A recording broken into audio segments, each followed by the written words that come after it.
Hey everyone, we are back at BlizzCon 2010, and I have with me Rob Pardo, who is the Vice President of Game Design at Blizzard Entertainment. Rob, how are you doing? I'm doing really good. Great. So one of the kind of more interesting things you guys have been talking about with Battle.net is, yesterday you announced that you'd be releasing Cataclysm as a pre-order through Battle.net for the first time. Where do you kind of see, digital content and how Battle.net is going to evolve to keep up with it, and how retailers are kind of going to evolve to keep up with it? Well, I think you're just seeing a shift in consumer behavior where people are, slowly becoming more and more digitally, distribution aware and wanting to kind of get their games that direction.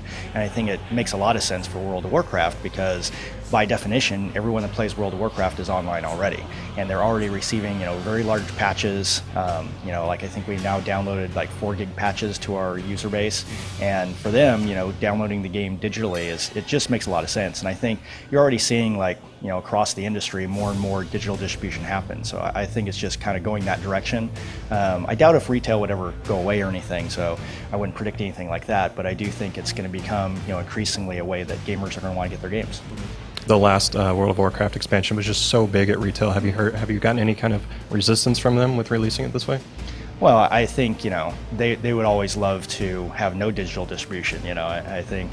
But at the end of the day, though, our games are going to sell really well for them. And we've always had a really good relationship with the retailers. So, it's really good for us to have, lots and lots of boxes on the store shelves because it's, a great way to market the game. It's really great for when people come to the store and they're going to make an impulse buy for a game to be there. So we're still really behind kind of the retail chains, too. Do you see Battle.net becoming kind of like a Steam-like hub where you're able to just sell a lot of games through this service?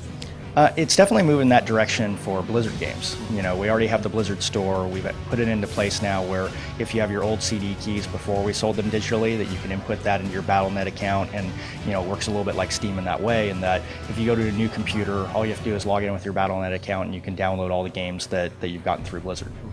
So one of the interesting things that happened in the past few weeks is Valve announced that they were going to be making a Dota game, or bringing the Dota game that was already exist to their service. Did you guys have any conversations with them about that? We've had conversations since then, but but yeah, they kind of went out and announced Dota 2, which I think really surprised us. But yeah, we've talked to them a little bit since then. So you didn't have any kind of involvement with bringing that to them?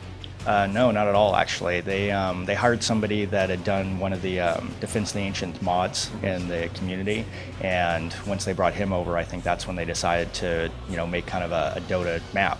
I think what surprised us the most was what they decided to name it and decided to trademark. Right. Does that kind of impact the way you approach, I know custom maps are one of the big things that are happening with StarCraft 2. Does it impact any, your thinking on how, you want to maybe protect that content in the future? Well, I hope not. I think one of the things that's really great in the gaming communities, especially the mod communities like Warcraft 3 or a lot of Valve's communities, is that, modders can go out and, create these new types of content and create these game types without there really having to be this whole idea of trademarking intellectual property and things like that, and I really hope that, it doesn't go that direction, because I think that would, kind of stifle the creativity a little bit in a lot of the community. All right, well, that does it for me.